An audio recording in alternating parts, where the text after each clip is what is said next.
Most people are probably familiar with the classic fight-or-flight response to a feared stimulus.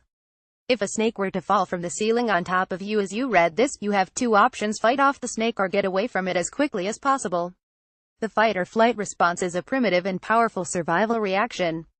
Once the brain has perceived a danger or threat, bucket loads of adrenaline course through our veins, increasing heart rate, pumping blood to muscles, and moving our attention toward a very singular focus: fighting off or getting away from the threat. We become so singularly goal-directed in that moment, we may not process and therefore cannot remember any extraneous details such as the color of the snake, or what we actually did to get it off us and run. Many people report operating on instinct with no clear memory of how they got away from, or fought off a danger. People who are more approach-motivated, such as extroverts, risk-takers, tend to perceive the reward in situations.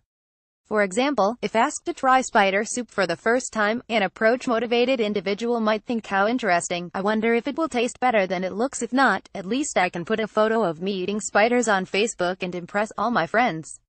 These people may be more inherently inclined to approach a threat, a fight response. People who are avoidant-motivated, neurotic, tend to perceive the risks, negatives in situations. Spider soup, how could that possibly be safe? It's going to be disgusting or poisonous, and then I'll throw up in front of everyone and embarrass myself.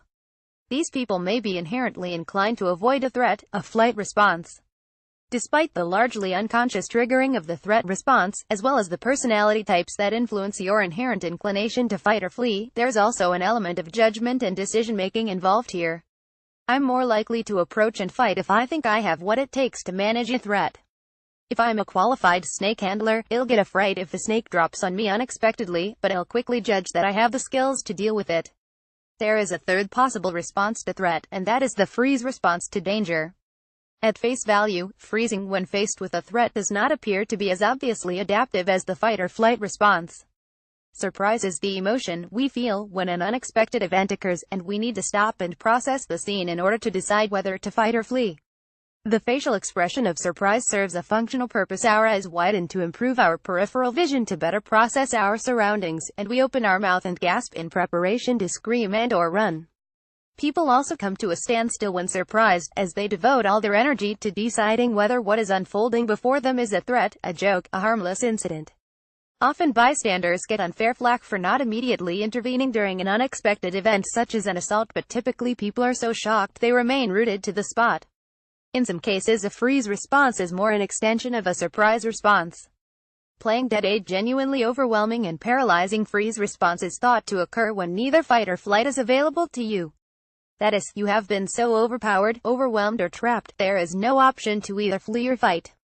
Given our evolutionary history, this probably occurred most often during hunting. The saber-toothed tiger has the better of you and there's just no way out. So we do what a number of animals will: we play dead. In the case of a genuine freeze response, this is not a conscious decision. Our primitive brain takes over and immobilizes us. In doing so, it's hoped our predator will lose interest and wander off. It's also speculated that freezing might have psychological benefits. Many people who freeze report little or no memory of the trauma. Consider how that might preserve your sanity or protect you from psychological harm.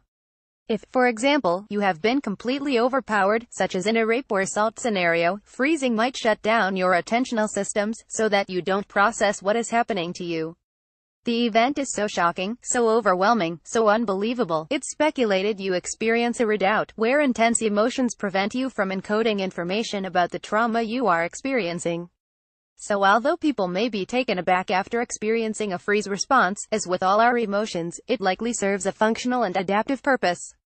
Rachel Sharman was also a guest on an episode of Insight, which asks how people react in emergencies.